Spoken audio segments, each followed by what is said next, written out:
আজকের ওয়েদারটা কিন্তু অনেক সুন্দর। ছবি তুলে দেখো দে। ছবিগুলো কিন্তু ভালোভাবে তুলিস।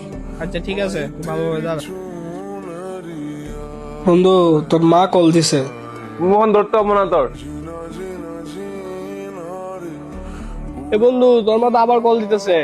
এবারে রাখতো ফোন, বারে বারে ফোন আসে, ফোন পরে ধরবো। আগে এই ওয়েদারটা গেলে কি ওয়েদার পাওয়া যাবে? Phone cut.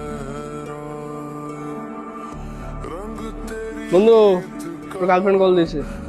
তাড়াতাড়ি দে, নাহলে ঝামেলা হবে।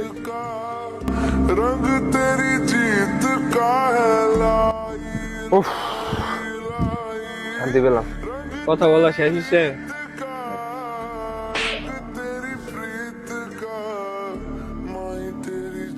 কিরে, তুই আমাকে হঠাৎ মারলি কেন? তোরে আমি কি কারণে মারছি জানাস? যে মা তোরে 10 মাস 10 দিন গর্ভে রেখে এই পৃথিবীতে জন্ম দিল, সেই মায়ের ফোন ধরতে তোর এত সমস্যা হইতাছে। আর যে মেয়ের সাথে তোর 2 দিনের থেকে কি 3 দিনের পরিচয়, 4 দিনের মাথায় তোকে রেখে চলে যাবে, সে মেয়ের ফোন ধরে তুই এত আনন্দ পাইতেছস বেটা, কি আর বলবো তোরে। তোর মতো সন্তানগুলোর কারণেই আজকে মাদের বাবাদের বৃদ্ধাশ্রমে পাঠানো হয় বেটা, জানোস? তোর মতো এমন বন্ধু থাকাচ্ছে, বন্ধু না থাকাই অনেক ভালো। একদিন দেখবো আমার মাকেও আমি তোর মতো ভুলে গেছি। ভালো থাক।